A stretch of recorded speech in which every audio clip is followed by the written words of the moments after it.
होळी सणानिमित्त पुरणपोळी येतेच आणि त्याचबरोबर कटाची आमटी येतेच। मागच्या व्हिडिओमध्ये पुरणपोळी कशी करायची ती दाखवली, त्यातील मी कट काढला आहे, तर त्याची मी कटाची आमटी बनवणार आहे।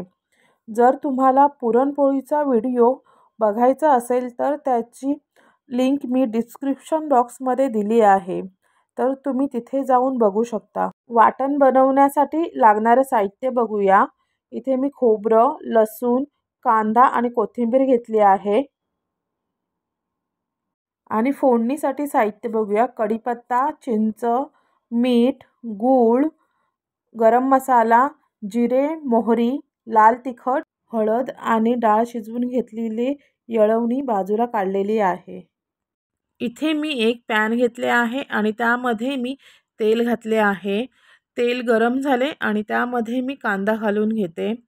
कांदा हा छान असा परतून घ्यायचा आहे आणि यामध्ये आपण आता खोबरे आणि लसूण घालूया।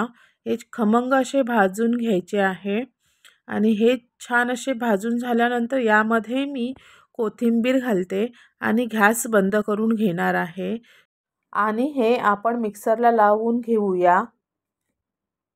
इथे मी एक कढई घेतली आहे आणि त्यामध्ये मी हिंग घालते। हिंग घालायचा आहे कारण चण्याची डाळ आहे त्यामुळे।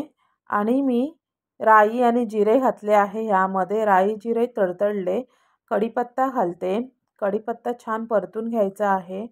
याच्यानंतर यामध्ये मी लाल तिखट घालते, हळद घालते आणि आपण हिरवे वाटण वाटून घेतले होते ते आपण यामध्ये घालूया। छान असे तेलावरती परतून घ्यायचे आहे। तेल सुटेपर्यंत छान परतून घ्यायचे। हे बघा तेल सुटले आणि आता मी गरम मसाला घालते, परतून घ्यायचा। छान वरती तेल सुटून आले बघा, हे बघा। इथे मी आता येळवणी घालून घेते। यामध्ये तुम्हाला पाहिजे तसे पाणी ॲड करू शकता, घट्ट पातळ करू शकता। माझ्याकडे माझ्या मुलांना थोडीशी घट्टसरच आवडते म्हणून मी यामध्ये पाणी घालत नाही आहे। आणि यामध्ये आपण आता चिंच घालणार आहोत। इथे तुम्ही चिंचच्या ऐवजी तुम्ही कोकम सुद्धा वापरू शकता। आणि आता मी गूळ घालते आणि छान असे परतून घ्यायचे आहे। आणि यानंतर आपण चवीनुसार मीठ घालून घेऊया आणि 5 मिनिटं उकळ काढून घ्यायची आहे। 5 मिनिटं झाली आहेत आणि छान अशी उकळ आली आहे। यावरती कट सुद्धा बघा किती सुंदर आला आहे तो। यानंतर यामध्ये मी कोथिंबीर घालते आणि छान असे मिक्स करून घेणार आहे। बघा कलर टेक्स्चर सुद्धा खूप सुंदर आला आहे। गॅस बंद करून घेऊया आणि ही कटाची आमटी आपण सर्व करूया।